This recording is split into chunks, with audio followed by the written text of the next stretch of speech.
recordings, and you will have to answer questions based on what you hear. There will be time for you to read the instructions and questions, and you will have a chance to check your work. All the recordings will be played once only. The test is in 4 sections. At the end of the test, you will be given 10 minutes to transfer your answers to the answer sheet. Now turn to Section 1. Section 1. You will hear part of a conversation between an art auctioneer and their client. First, you have some time to look at questions 1 to 7.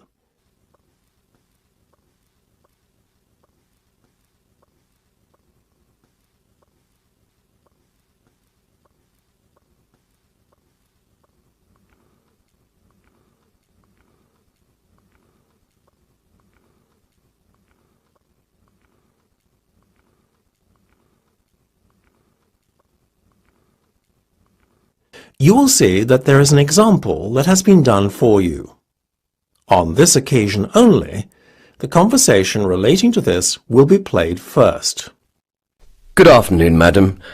Yes, I see you successfully bid for lot 2374. Good afternoon. Yes, that's correct. The lot number of the auctioned article is 2374. So you write 2374 in the space provided. You should answer the questions as you listen, because you will not hear the recording a second time. Listen carefully and answer questions 1 to 7. Good afternoon, madam. Yes, I see you successfully bid for lot 2374. Good afternoon. Yes, that's correct. I hope you are satisfied with your purchase? If I may say so myself, I think you got a real bargain. What you paid is not much above the original reserve price of £300. I love P.J. Browning's work, and to be honest, I was prepared to pay a lot more. I'd decided beforehand that £500 would be my limit, so getting it £150 cheaper than I was prepared to pay for it was a wonderful surprise. I have to say that 17th century paintings of rural English scenes like this one are rather underrated. The art world seems to want abstract paintings by modern artists more. Geometric designs seem to be the trend today. Not my taste at all. I have a more conservative taste when it comes to art. The painting will blend in with my antique furniture at home. Well, I hope you have a big wall to put it on. Luckily, I'm very fortunate to live in a rather large country house. What are the exact measurements of the painting, by the way? The width is 1.5 metres, and the height is 1 metre. Without the frame, that is. If you include the gilt-covered frame, which is quite large to balance the size of the painting, you can add on another 0.5 metres for the width and the same again for the height, obviously. That shouldn't prove too much of a problem. I'm just happy I managed to win the bid for this wonderful painting. Before listening to the rest of the conversation, you have some time to look at questions 8 to 10.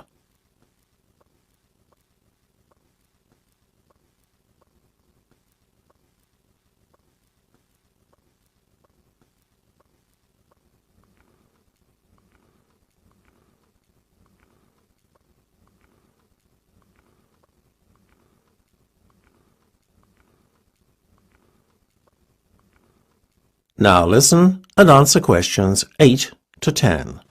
So, madam, I would just like to take down some details from you. OK, go ahead.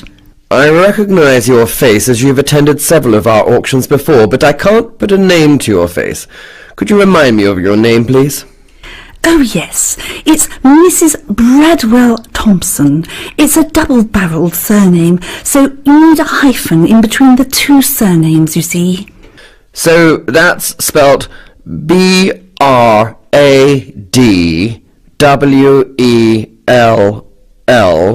followed by a hyphen, then T-H-O-M-S-O-N. N? Well, the first part's right, but you spell Thompson with a P in between the M and the S of the surname. OK. And your address, please? Yes, it's Charlton Manor. That's spelt CHARLTON.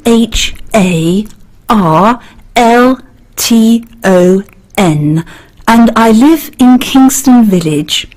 Oh, and of course, you'll need the postcode too. It's KN2656T.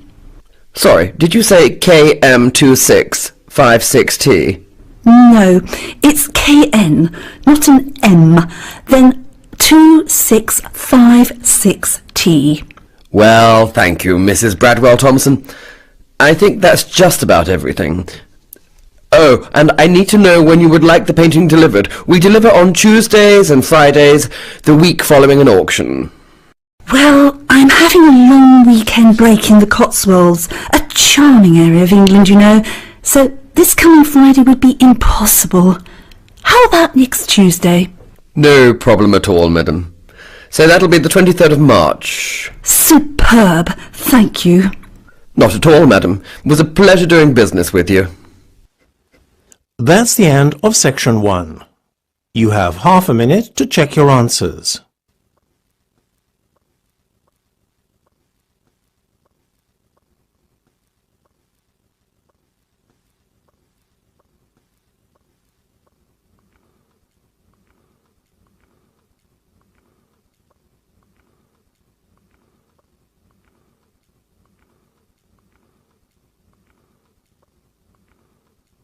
Now turn to section 2.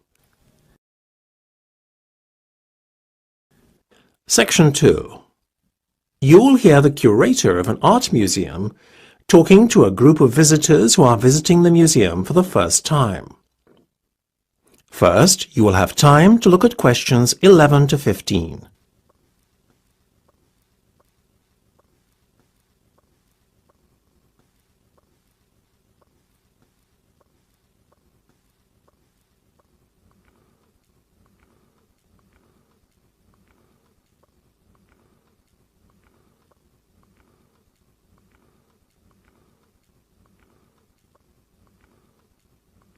Now listen carefully and answer questions 11 to 15.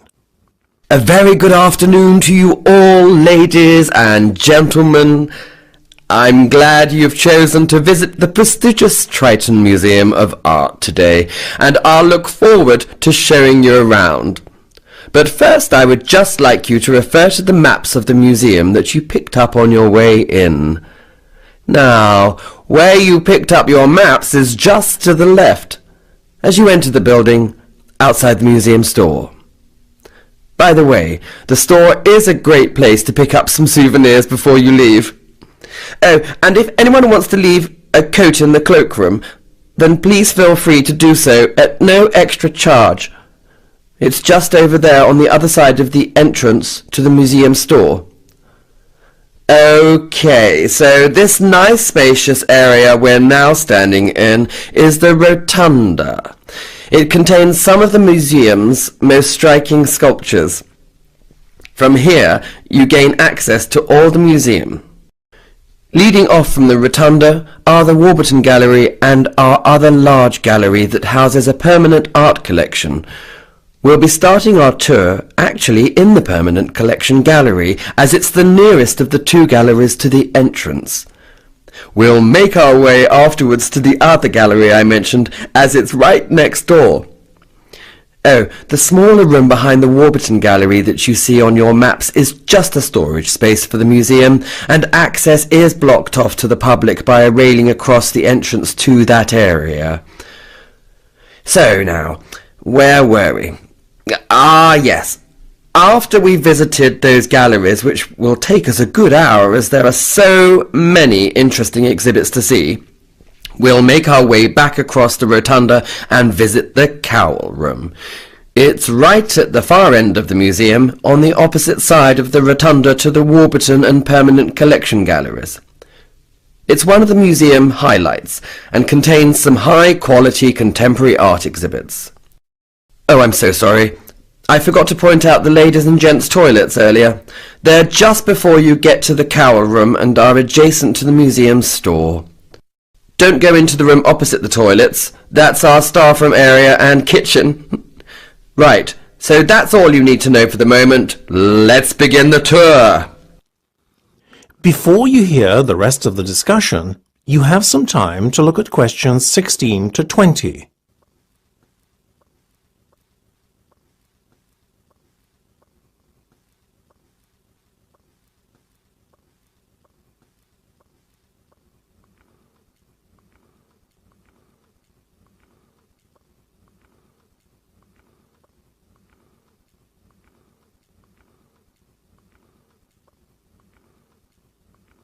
Now listen and answer questions 16 to 20. Well, I hope you all found the tour interesting. If any of you would like to become a patron of the museum, you can request information from the museum store. Being a patron entitles you to special discounts on visiting exhibitions and first refusal on tickets to special events. You will also be the first to know about our museum events, as you are automatically placed on the museum's mailing list. You can choose to become a gold, silver or bronze patron of the museum. Gold patrons are also permitted free entry for one accompanying guest. However, all patrons can receive year-round benefits that are not enjoyed by non-patrons. Having said all that, I would now like to announce some very special news. Next year will be our centenary celebrations. It's hard to believe it, but the museum was founded over 100 years ago. Accordingly, we will be seeing in the new year in style with a special masked ball. This has been organised in response to a special request from some of our patrons. Plans have yet to be finalised for this one-off event, but a themed masked ball has been suggested. The idea being that guests come in the guise of famous artists, past or present. One exciting event that has been confirmed is the Summer Garden Party. We are anticipating a lot of interest for this one, so it's best to book well in advance. Whilst the tickets are by no means cheap, we like to think that the price reflects the quality of the event. Amongst the many treats we have in store for you is a live orchestra playing in the museum's gardens, which are to the back of the main building. It is weather permitting, of course. Again, we are dependent on good weather in order for the barbecue to take place. Alternatively, a sit-down meal will be provided in the cowl room. Everything from the entertainment to the food is included in the ticket price, so there are no hidden extras. Now, having given you a roundup of the highlights of next year's social events, let's go on to the artistic highlights of next month. Coming up shortly is Ewan Bailey's newest installation, Light and Sound Waves. Always thought-provoking, his previous installations have been very well received. We will also have Hamish Barnes here for the first time as artist-in-residence. He will be encouraging visitors to adopt a more hands-on approach to art. Finally, last but not least, we will be exhibiting the work of Sean Long, who will be making his artistic debut. His work will be on show in the Warburton Gallery over the summer period. We are anticipating a large attendance at his exhibition. Well, that's all from me. I look forward to seeing you at one or maybe all of our events. It's certainly going to be an action-packed year for the museum, both culturally and socially. That's the end of section 2. You have half a minute to check your answers.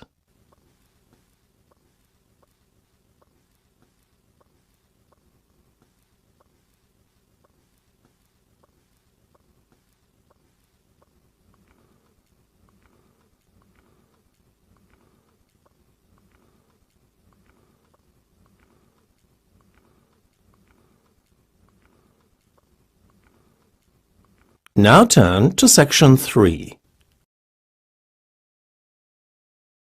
Section 3. You will hear part of a televised question and answer session between a celebrated art critic and 3 members of the public. following a talk on outsider art. First, you have some time to look at questions 21 to 25.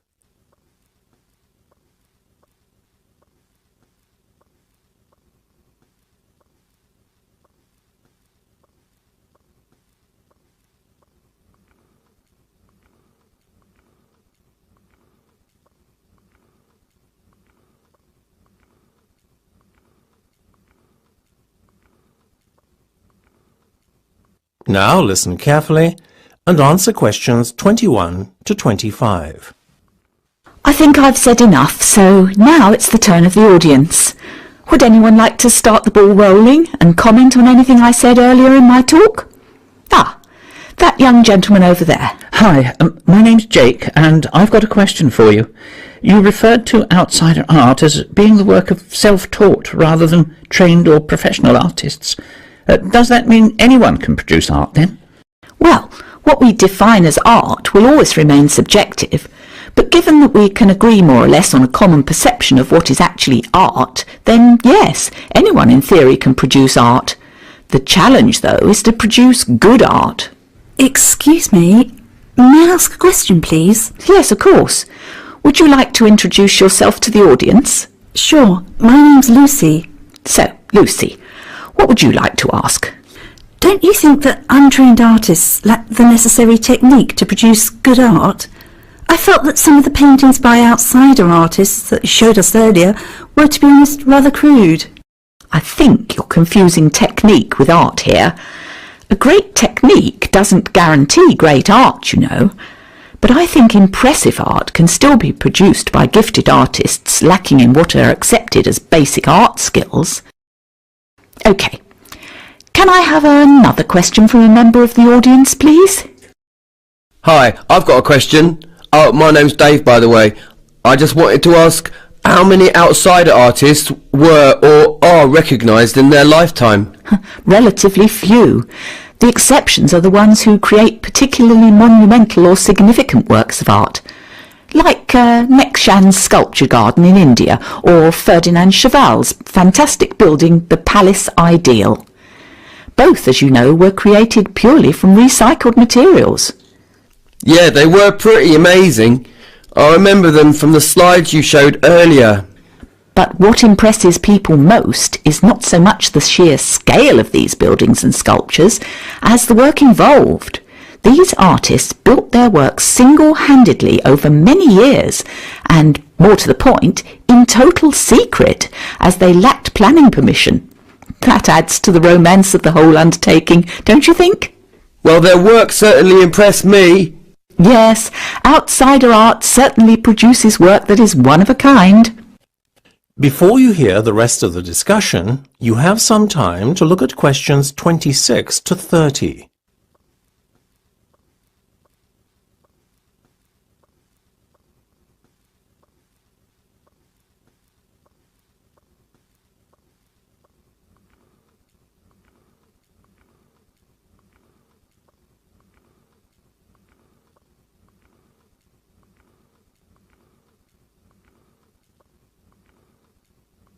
Now listen and answer questions 26 to 30. So, now I would like to post some questions to the audience. First, I would like to ask someone from the audience which, out of all the outsider artwork I showed you previously, is the most impressive and why. Excuse me, may I? Oh, yes, hello again, Jake. So tell me, which artwork was your favourite? Well, funnily enough, the paintings by Adolf Wolfi. I know the perspective is crazy and all over the place, but the work is so detailed. Well, look at the great artists like Picasso and Matisse. Perspective or lack of it was never an issue with them. Oddly, whilst I appreciate that style in outsider art, I can't say the same for modern art. I guess it's because I don't approach the two art forms with the same set of expectations. Interesting. You mean you expect more of artists with obvious skill and a professional training, like Picasso and Matisse? I guess so. You know, I expect modern artists to use conventions like perspective, at least. And another thing, I can't really understand why modern artists are often so highly acclaimed by critics whilst outsider artists are virtually ignored. That's probably because they are generally not as skillful, I suppose. I take your point. I imagine that with the exception of outsider artists, you tend to like work by more traditional artists. I suppose. Like everyone, I can appreciate Renaissance art as exemplified by Da Vinci and Michelangelo. Amazing technique and all that. And I also understand the popularity of Impressionist artists too. One other question.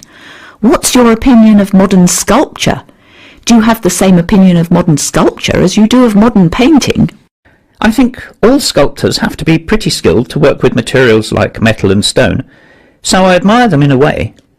But many modern sculptures, particularly public artworks, are often given praise I feel they don't deserve. You seem to have quite definite views about art.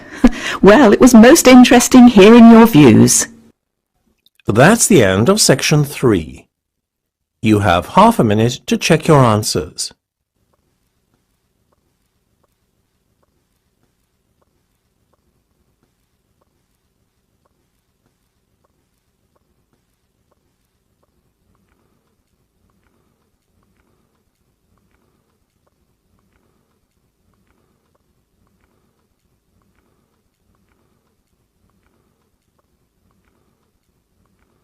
Now turn to section 4. Section 4. You will hear part of an art lecture. First, you have some time to look at questions 31 to 40.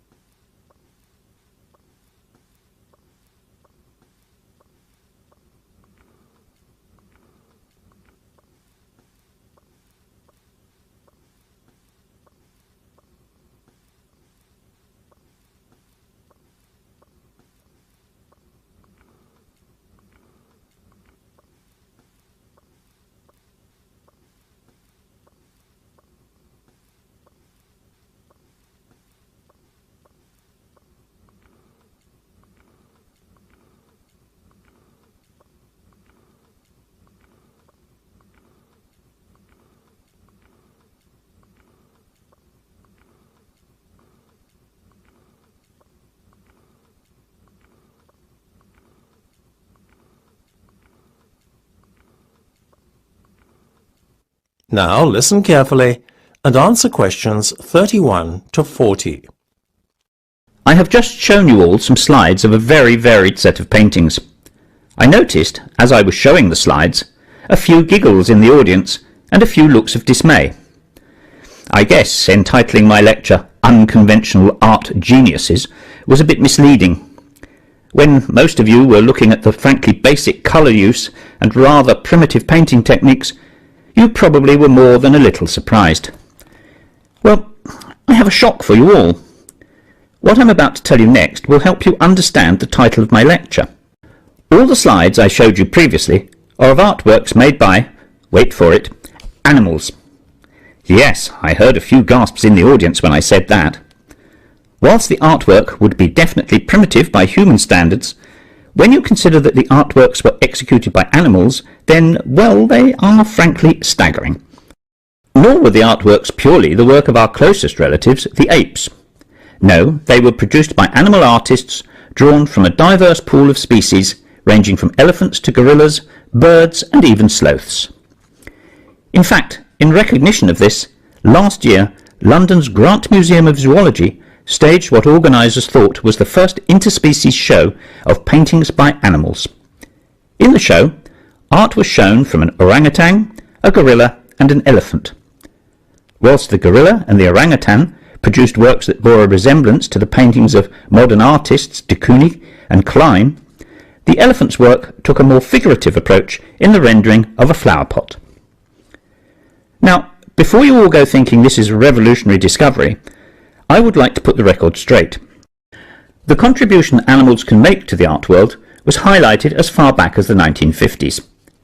In this decade, Desmond Morris, celebrated social anthropologist and author of bestsellers such as Body Watching and The Naked Ape, introduced Congo, the painting chimp, to the British public in a TV appearance. Back then, animal art makers were regarded as little more than a novelty. Today, however, animal artists are not viewed so much as novelties, but as sophisticated creators with skills and senses that they use to execute artworks in ways humans never can. As a result of animals being taken more seriously as creators of art, it has become commonplace today for zoos to provide materials to captive animals. The hope is that by giving animals the means to create art, they will be kept physically and mentally stimulated. Obviously, you can't give a lizard a paintbrush and expect it to draw. What the zookeepers do, though, is to give animals species-appropriate art materials and tools. For example, sloth bears, who feed by blowing away dirt from the forest floor to feed on termites, have been given a straw-like apparatus to blow paint onto a canvas. What is one of the most interesting discoveries to come out of all this, though, is the finding that animals voluntarily and instinctively participate in the creation of art. It seems, therefore, that animals derive as much pleasure as humans do in applying paint to canvas or making a clay or plasticine figure. The obvious conclusion to draw from all this is that there are more similarities between man and other animals than some of us might care to admit. However, just to satisfy the sceptics amongst you, there is something I would like to add. So far, the primate and elephant art that has been produced often bears an uncanny resemblance to Western art. Certain conventions are evident in the animal's art that suggests a degree of human intervention. As proof of this, an elephant named Boon Me was actually guided by a keeper who steered the animal's trunk to paint brushstrokes on a canvas. Nevertheless, we should keep an open mind about animal art, as there are just as many examples of artworks that have been completed by animals without human aid. That is the end of section 4. You now have half a minute to check your answers.